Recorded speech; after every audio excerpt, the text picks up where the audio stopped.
What's up guys, welcome to vizxlization. Nestor Adrianzen here again. Today I'm going to show you how to use the add columns function in DAX.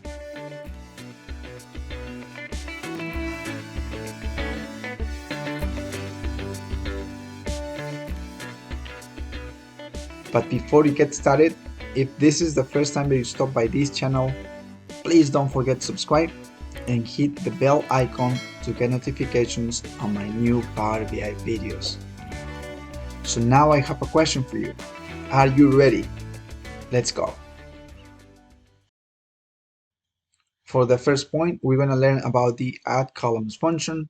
We have here the syntax. Second point here, we're going to learn a couple of key concepts about this function as well. And finally, guys, as always, we have a case, 3 questions to solve and put everything into practice. So now let's move on to the first point. So this function adds calculated columns to the given table or table expression. I personally use table expressions, okay? And this is something that we're going to be using here in this tutorial. We also have right here the syntax. You guys can see here the function, the add columns function. We also have right here the expression or table expression. And then we have the columns that we want to add to this table. We have the name here, and we also have the expression. And as reference here, the name should be enclosed in double quotes. So we will get there, okay? Just keep this in mind. And now, guys, let's move on to the next point. Key concepts of add columns. 2 key concepts here. The first one is really important. Add columns evaluates the column expressions in a row context. This means row by row. The expression is usually a measure that contains an aggregation function, which has an automatic calculate that generates the context transition. If a regular expression is used instead of a measure, then calculate is used to force that transition. We have an example here as well, so I'm going to show you how this works. The second point here, add columns or this function is useful to compute multiple columns or when further calculations are needed after this first step. Here we're going to be using the table expression created with the add columns function. So this table expression is going to be part of another function, okay? The top end function. We have an example about this as well. So now, guys, we are ready to start working on the case. 3 questions here. The first question, create a table that contains all products and total profits. And the hint is there, use the add columns function. Second question here, create a top end table with the top 3 products based on profits. And here the hint is to use the table created in the previous step. The third question here, really important as well, create a calendar table with customized columns. So guys, what do you think? Let's do this. Let's go to Power BI Desktop. Okay, so here we are in Power BI Desktop. And real quick, let me walk you through this table. So we have the financials table here, and we are using a sample data from Microsoft. Every time you open a new Power BI report or window, so there is an option there to grab this sample data. So you can get that data from there, okay? And then we also have a new table here called DAX measures. You guys might be familiar with this. So I create this new table to store measures, and I already created this measure called total profits. This is an aggregation. Basically, we are adding profits here. So now, guys, let's solve the first question. Let's go back to the question real quick and see what the ask was. See right here, create a table that contains all products and total profits. Okay, use the add columns function. Okay, let's go back to Power BI Desktop. So what we need to do here is the following. We are creating a new table, and we need to go to modeling here. Hit new table.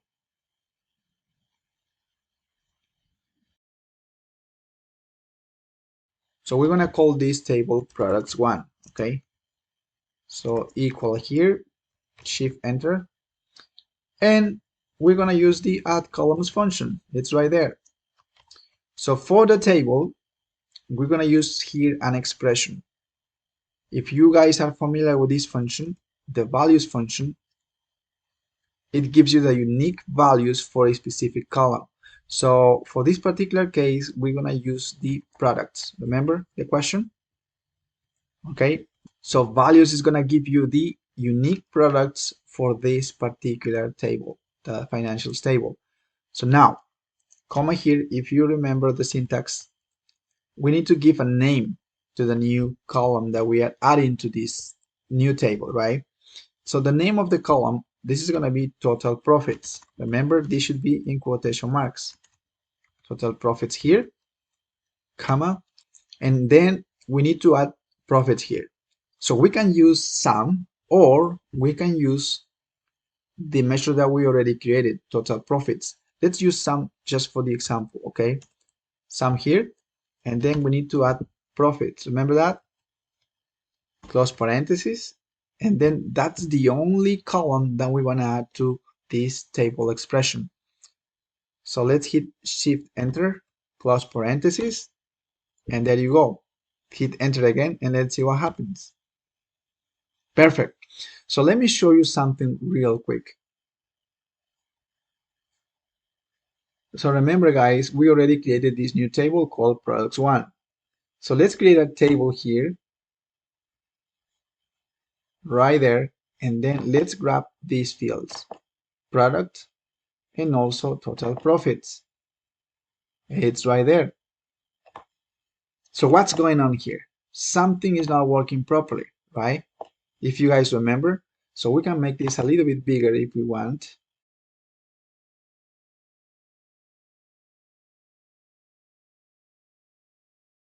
So what's happening here? So remember that I mentioned previously that we need to have a calculated function to perform the context transition. So this is what's happening. If we don't do that, so basically we are getting these results, and this is incorrect. So let's go back to the table that we just created. Products 1, it's right there. Let's expand this. Okay, so we only have sum here. Remember, we are not referencing a measure. This is just an expression. If that's the case, we need to put right here calculate, because we need to make the context transition. If we add calculate here, close parentheses, check this out, hit enter. Let's see what happens, my friends. Bingo. So now this is working properly. So that's how it works, my friends. So be careful when you are using the add columns function and you are using here just expressions. If this is just an expression, we need to add a calculate function in order to have the right results. Okay, so critical skill, my friends. So now we just answered the first question. The second question was, let's go back to our presentation and see the second question real quick. So the second question was, create a top-end table with the top 3 products based on profits. Use the table created in the previous step. Awesome. Let's do that. All right, so we are back here in Power BI Desktop. We need to create another table, and we're going to use the top-end function. Let's go to modeling here, new table. We're going to call this table top 3 products, okay? All right, shift enter here. So we're going to be using the top end function here. All right, so shift enter here. Because we are looking for the top 3, we need to put 3 here. If you're not familiar with the syntax, please stop the video and watch the tutorial that I created for the top end function. I'm going to share with you guys the link. So here we need to add the table or table expression. If you guys remember, the question was add the table expression created in the previous step. So let's do that. We can copy this or we can create it from 0. Let's create it from 0 just to practice, okay?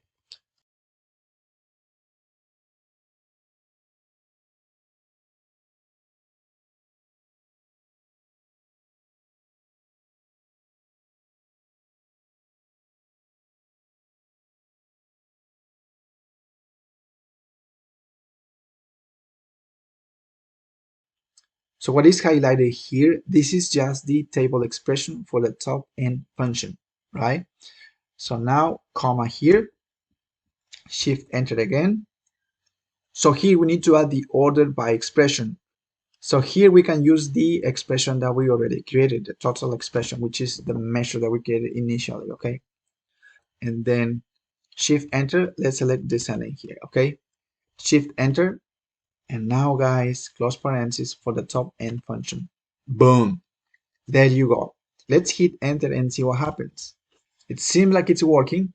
So let's create here a new visual. Let's do that just to make sure that this works properly. And now let's create this into this, okay? And now let's select the fields from this new table, product here, and also total profits. And let's see what happens. Boom. So how do we read this? So we are getting here just the top 3 products based on profits. Let's make a couple of adjustments here if we want as well. Boom. See right there? We have Paseo, VTT, Amarela. So if we organize this, we can do that as well. Check this out. Paseo, VTT, Amarela. So these are the top 3 products based on total profits. And that's what we are getting here. So this means the calculation is correct. Perfect. Now let's solve the next question. So let's go back to our presentation real quick. The third question here is create a calendar table with customized columns. Let's do that. The hint, remember, use variables and the add columns function. Let's go back to Power BI Desktop. Okay, so if you are following my tutorials for a while, I always say, please create a calendar table if you have dates, if you're gonna perform time intelligence calculations. Really, really important skill, okay? So let's do that. Let's go to modeling here and let's hit the new table option. So here we're gonna call this table dates. Okay, so we're gonna use variables here. The first variable, we're gonna call this base table. Remember, if you're not familiar with variables, please don't be scared. I have a tutorial as well. I'm gonna share with you the link so you can take a look at it, okay? So let's use here the calendar table. There you go. Shift enter here. And then for start date, we're going to use the date function here as well. Year here, and then minimum. So we want to use here the minimum date from the financials table.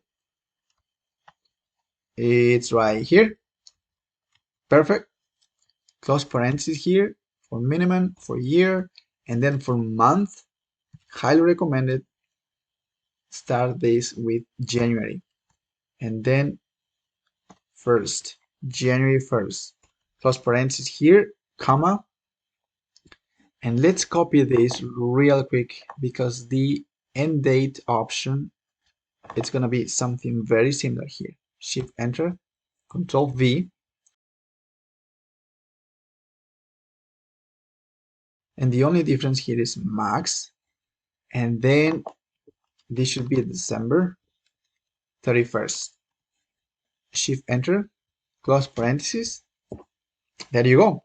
We just created the base table, which is basically a calendar table with one column, the date time column. But remember, we want to enrich this table, and that's why we are creating additional columns. So let's keep going. Shift enter here, and let's use return. Return is the second piece of variables. Remember that. Shift enter here, and guess what? We're going to be using add columns here. Shift enter here, and here for the table, we're going to use the variable that we just created, which is base table. Remember that? Comma here, shift enter, and we're going to create here a couple of new columns.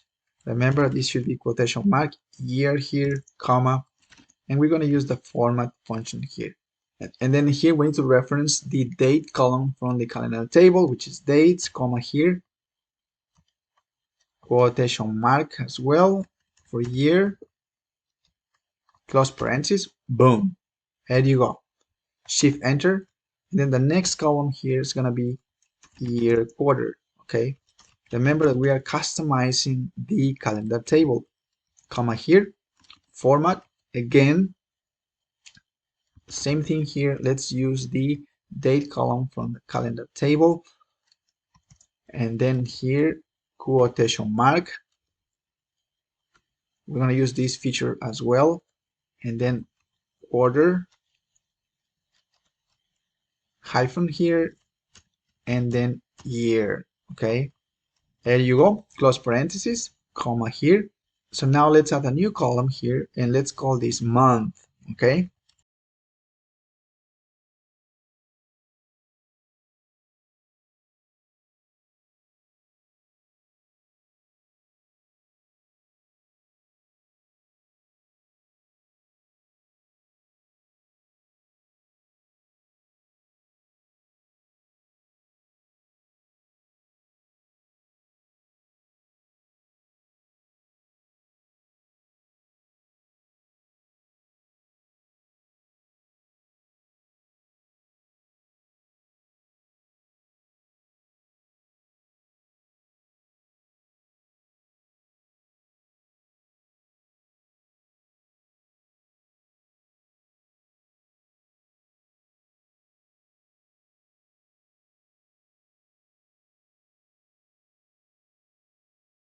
Close parentheses for the add columns function.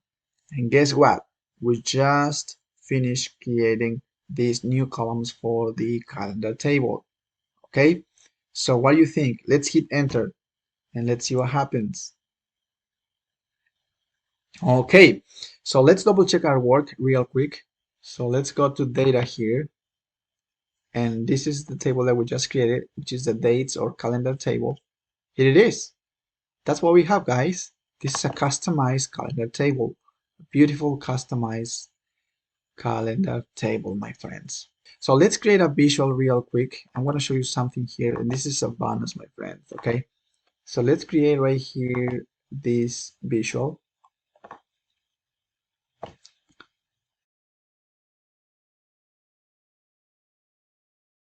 Okay, so before we start creating visuals, if we are using the calendar table, let's create a relationship real quick.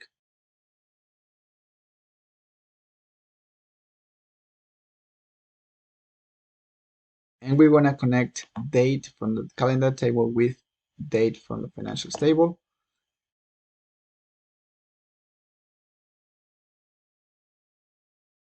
So the data type should be the same as well. Let's double check that.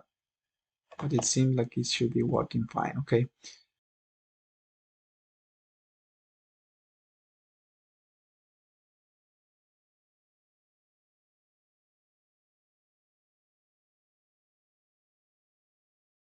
So now let's make the changes, my friends. Check this out. So now from the calendar table, how about if we grab month year? And then let's grab this measure here. So what's going on? See right here, the order is incorrect. So we can organize this a little bit better, ascending. Still incorrect. And then month year. So what's going on? We are not getting the right results. So there is a trick here that I wanted to share with you. So let's go back to data. Let's go back to dates here. So you're gonna love this tip. So we are using this column called month year. So let's select this column and then use this option, sort by column. And we're gonna sort by year month number. So let's see what happens if we do that. Check this out. Let's go back to report here. Now this is very well organized chronologically. September, October, and then it keeps going correctly. So guys, this is the tip that I wanted to share with you. I hope you find this helpful. Now guys, let's go back to our presentation and see what else we have there. That was it, guys. Thank you very much for your time. I hope you found this helpful. If so, as always, share with your friends, and of course, don't forget to subscribe if you don't want to miss anything. Thank you guys, and see you in my next tutorial.